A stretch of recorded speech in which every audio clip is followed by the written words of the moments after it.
क्या आप IT industry में अपना करियर ग्रो करना चाहते हैं लेकिन आपके पास टेक्निकल डिग्री नहीं है, या फिर सीएस या आईटी लेकर आपने पढ़ाई लिखाई करे नहीं है? तो फिर आपको डरने की कोई ज़रूरत नहीं है, क्योंकि अगर आपके पास टेक्निकल डिग्री ना हो या फिर सीएस या आईटी डिग्री ना हो, तब भी इसके बावजूद भी आप लोग आईटी इंडस्ट्री में कामकाज कर सकते हैं, और साथ ही साथ उस इंडस्ट्री में आप अपनी करियर की शुरुआत भी कर सकते हो और करियर को ग्रो कर सकते हो। बिकॉज एट नो मैटर कि कोई भी कंपनी जितने भी लोगों को हायर क्यों ना भी कर ले, at end of the day जिन लोगों को हायर किया जा रहा है वो लोग ना स्किल लोगों को ही हायर करेंगे। डिग्रीज मायने नहीं रखती, डिग्री से ज़्यादा स्किल्स मायने रखती हैं। और इसके लिए आप कई स्टेप्स ले सकते हो जिससे कि आप आईटी इंडस्ट्री में कामकाज कर सकते हो, या फिर जो लोग अभी नॉन आईटी जॉब कर रहे हैं वो आईटी में ट्रांजिशन कर सकते हैं। सबसे पहली बात यह है कि कोई एक बूट कैंप ज्वाइन करें जहाँ पर आईटी कोर्सेज जो किसी भी टेक्निकल डोमेन के ऊपर कोई वर्कशॉप चलती हो, चाहे वो क्लाउड कंप्यूटिंग का हो,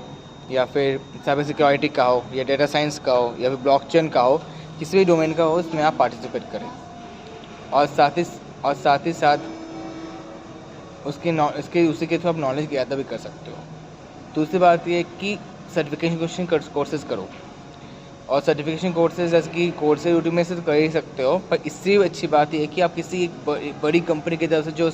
एक कोर्स सर्टिफिकेशन कोर्सेज होता है ना, जैसे कि AWS का क्लाउड प्रैक्टिशनर कोर्स, या फिर एज़ोर क्लाउड का ये एसोसिएट वाला कोर्स, या फिर माइक्रोसॉफ्ट का ये खुद का कोर्स होता है, फिर IBM का खुद का कोर्स होता है, प्रोफेशनल सर्टिफिकेशन कोर्स होता है, उसमें आप एनरोल कर सकते हो, उसका वैल्यू रहता है। फिर इसके बाद अपना खुद का प्रोजेक्ट बना सकते हो और उसी प्रोजेक्ट को गिटहब या फिर किसी पब्लिक रिपोजिटरीज पे सेव कर सकते हो। और ऐसा ज़रूरी नहीं कि कोई बहुत कॉम्प्लेक्स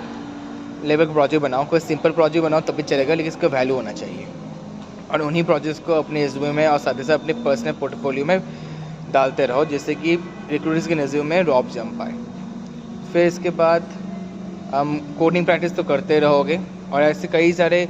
कोडिंग प्लेटफॉर्म्स हैं जहाँ से आप लोग कोडिंग प्रैक्टिस कर सकते हो डेली बेसिस में, चाहे वो हैकर रैंक हो, लीड कोड हो, और वहाँ पर आए दिन ऐसे कोडिंग कॉम्पिटिशन्स होते रहते हैं वीकली मंथली, उसमें आप पार्टिसिपेट कर सकते हो और खुद को कोडिंग स्किल को एक्वायर कर सकते हो। और टेक्निकल स्किल्स तो बढ़ाना ही है, नो डाउट, क्योंकि टेक्निकल्स भी देखते हैं। And last but not the list, आप अलग अलग जॉब पोर्टल्स में जाके जॉब ढूंढते रहो जिसमें डिग्री की आवश्यकता ना हो, या फिर कोई भी डिग्री हो चले, लेकिन स्किल्स होनी चाहिए।